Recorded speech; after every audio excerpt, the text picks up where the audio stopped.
Hey guys, and welcome back. Or if you're new around here, hi, my name's Georgia, and on my platforms here on the internet, I talk about true crime.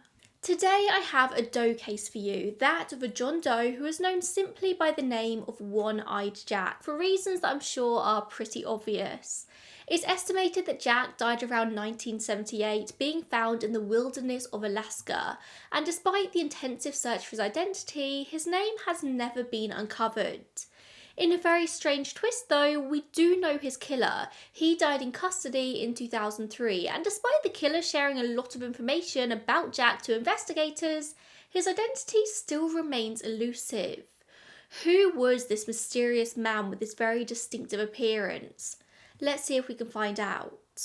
So let's dive into the story of One-Eyed Jack and see if we can maybe reach somebody who might have some answers, somebody who might have known him and might still be missing him to this very day. Time and time again we see does get identified, their families coming out and saying they've been searching for decades to no avail, that thanks to state borders, different police departments, decomposed unrecognisable remains and older generations being unsure how to utilise technology, they just hadn't made the connections. This case we're talking about today was the 70s, the hippie movement, free spirits. Plenty of people did just up and move away in this time, cutting off contact with their families in a time where connection wasn't as easy and quick as it is nowadays in the world of smartphones and social media.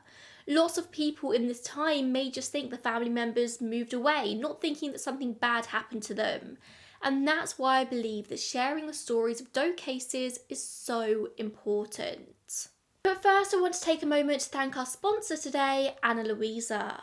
Ana Luisa are a jewellery brand focused on unmatched quality with long-lasting, tarnish-resistant pieces that make you feel good. For me personally, jewellery is such an important part of my self-expression and my fashion. You will rarely see me out in public without my gold rings and my gold hoop earrings.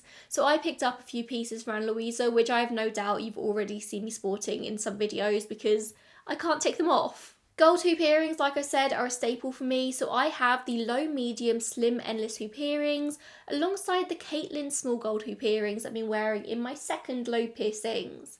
I also love this Leo chain necklace and the Ivor ring with this really pretty chain design. I've been wearing this ring every day. It's so nice to have like a quality ring that I can trust isn't going to tarnish, because I get through gold rings like nobody's business, and by gold I mean cheap rings from cheap stores that don't last. Which is bad for both the environment and my bank balance. I really need to stop buying cheap jewellery because it just tarnishes and I end up throwing it away because I'm not wearing gross tarnished jewellery. Investing in quality pieces like Ana Luisa pieces that you're going to have for years is a much better use of your time and money. And the best thing about Ana Luisa is their prices. You can elevate your style without emptying your wallet. The designs start at just $39, which for quality jewellery is pretty unmatched. They ship anywhere in the US for free, but don't worry, for those of us in other countries, the shipping options are incredibly affordable and pretty quick. And there's also free exchanges and a 2-year warranty on all pieces, so there's no reason not to take a look. The link for Ana Luisa's website will be in the top line of the description box down below. I am definitely going to be buying more of these rings because I adore this. So our tale today takes place in a tiny place called Tok in North Star County, eastern Alaska, very, very close to the Canadian border. And when I say tiny, I mean tiny. The 1980 census states a population of just 589 people, and that had doubled in the last decade. In 1970, there was just 214 people living in Tok. So it's quite unbelievable that a resident even came across the skeletal remains of Jack Doe on August 20th, 1979, just abandoned alongside a deserted road. Police were called to the scene where they found that these remains had just been ravaged by animals in the time they had been there, meaning that to this day the skeleton is still incomplete. But there were some clues to be found at the scene. They found long strands of brown hair, which was one of the earliest clues as to this man's identity. He had long brunette hair. Sources say that the police actually did find a decent amount of evidence at the scene, but not all of this has been released to the public. And they usually do this in an attempt to have something to catch the killer with in questioning or in the investigation. But as I mentioned earlier, the killer was quickly apprehended in this case, so I'm very unsure as to why this information has never been released to the public. I mean, maybe it just didn't need to be, maybe I'm just being nosy, but this information never being released does mean we don't know exactly how or why the suspect was apprehended, and this could provide some further clues as to Jack's identity, but it's never been released, we don't know. But what we do know is that, or around the time the body was found, a 34-year-old man called Jesse Burt Bishop was in custody in Nevada on a completely different charge, and somehow they were able to connect him with Jack Doe. After being confronted whilst in custody, Bishop apparently willingly gave Alaskan investigators details of the murder, saying that he simply killed him because he was getting on my nerves, which is definitely one of the colder justifications for murder that I've ever heard. The story Bishop told was as follows. One day in September 1978, he spotted Jack Doe hitchhiking on the outskirts of Boise, Idaho, and he decided to pick him up. Now, if Bishop was the kind of person who got so annoyed by people that he eventually turns to murder, I have no idea why he'd want to pick up a hitchhiker, but this was his story. Maybe his intention was to kill all along. But they ended up spending about 2 full days together. Jack originally wanted to head to Pendleton in Oregon, but when he learned that Bishop was going all the way up to Alaska, he decided to just come along for the adventure. This was clearly a very transient guy who didn't really have a plan set in stone. He was just going where life took him day by day. But that's a very long drive from Idaho all the way to Alaska. It's a lot of time to be spending stuck in a metal box with a stranger. So Jack must have been a very trusting, easygoing, laid-back kind of person. Bishop has said that Jack revealed a lot of information about himself during that time. But of course, this is something that needs to be taken with a pinch of salt because Bishop was not a good guy. Sure, maybe he was telling the truth about their time together, but it's also just as likely that he was playing with the authorities and just outright lying, just for a bit of fun. We don't know. He could also just be remembering things wrong. It didn't make any difference to Bishop as to whether Jack Doe was identified or not. He was still going to get done for murder, so why did he have to help investigators out here? But what Bishop shared was this. Jack apparently did show him his driver's license at one point. It was an Oregon license that stated he was 32 years old, meaning he was born in 1946. This also means that Jack was more than likely his real name and not just a Doe placeholder. Bishop said it was either Jack or John. So Jack or John, 32 years old, from Oregon. That's a lot more information than we have on a lot of Does. Again, that's if we believe Bishop. But my question is, how do you spend 2 straight days with somebody and not remember their name? Like, how can you kill somebody and not have the regard to learn their name? I just despair at humanity sometimes, but I've been doing this for a long time. People are just genuinely awful. He remembered Jack as being a white male, around 6 foot tall and 180 pounds. Later examination of the remains by an anthropologist would confirm these details, adding that he was likely 25 to 35 years old. Now obviously we've already been told by Bishop that he was 32, but we don't know if we can believe him, but the anthropologist has kind of confirmed he's in this age range for sure. Jack also had long dark hair with a curl to it, and he wore a headband. And also, very importantly, he wore a distinctive eye patch over his left eye, which was completely missing. Jack apparently told Bishop a story about how he lost his eye in a logging accident in Oregon, something to do with the choker cable, which I'm pretty sure is like the cable wrapped around a log so it can be moved to a different area. I don't know exactly how somebody could lose their eye with that, but crazy things have happened. I don't not believe it. Bishop also said that he thought the victim had worked for a Lincoln car dealership in Colorado or Utah where he washed cars, and the man also said he'd been married. But Bishop did tell investigators that he got the impression that this was a man who lied a lot, who sort of like made up stories. So again, that's another reason maybe not to believe everything Bishop said or everything Jack maybe said. Despite all of this information, investigators were never able to get closer to an identity for Jack Doe. But Jesse Bishop was convicted, he pled guilty and died in prison in 2003, and he never provided any further information as to his victim. One-Eyed Jack was found wearing a green and brown plaid Mervyn's Mark II jacket in size large, blue jeans and a green and white plaid CPO style shirt. A CPO shirt refers to the heavy wool shirts with single flat pockets that were issued to US Navy Chief Petty Officers. It was just this very sort of heavy duty shirt. Underneath, he was also wearing a plain white t-shirt. Alongside the remains, they also found a pair of blue socks and brown leather ankle lace boots and his black leather eye patch tangled in his remaining hair along with a blue bandana. In one of his pockets, they found a white and orange marble, which he maybe used as a false eye when not wearing his eye patch. He didn't have access to a fake eye, it seems. They also found 2 packs of Winston cigarettes and 3 books of matches. He was a smoker, and Bishop confirmed just as much. It's also thought that Bishop probably robbed Jack before dumping his body, as he was only found with 15 cents in his pocket in Canadian currency, which makes sense as they would have had to have driven through Canada to reach Alaska. It's thought that Jack may have had connections to Idaho, Oregon, particularly the town of Pendleton, Utah, Colorado, and maybe even Canada. As I mentioned earlier, not all of Jack's remains were found. They were thought to have been ravaged by animals in the about 11 months they'd been in this location on the deserted road, but one of the most important missing bones was the mandible, the bottom part of his jaw. And this has caused a lot of complications over the years with recreations of his face. Anything forensic artists create featuring Jack's jaw is a guess at most, although one was created at the time. But when you're missing the entire bottom half of the face, you're missing a lot of information about what somebody looked like. Did they have a pointed jaw? Did they have a wide jaw? Did they have certain things on their teeth? We just don't know.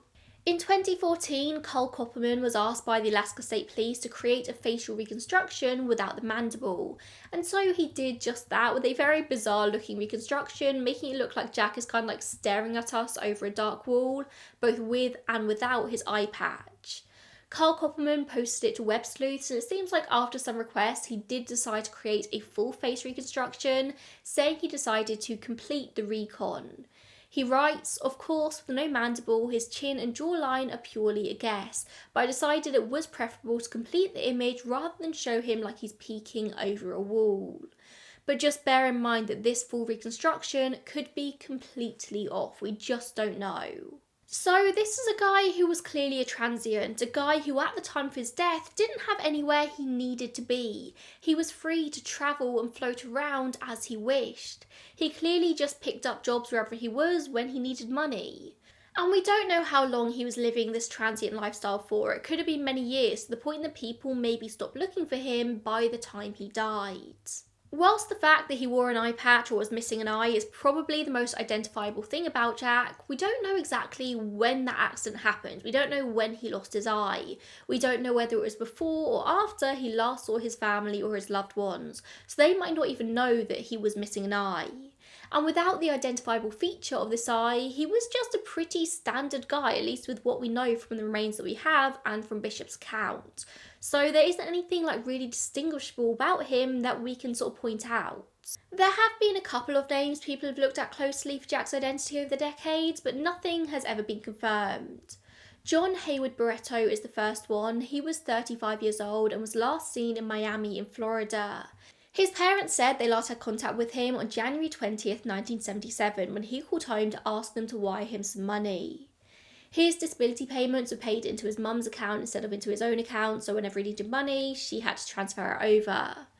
And he wasn't in the best place in life at this point. He struggled with what was likely to be PTSD after serving in the Vietnam War, and he was known to be on drugs at this time, living a very transient life. And John kind of fitted the physical description of Jack, even his name potentially matched. And after that call to his parents, he just disappeared.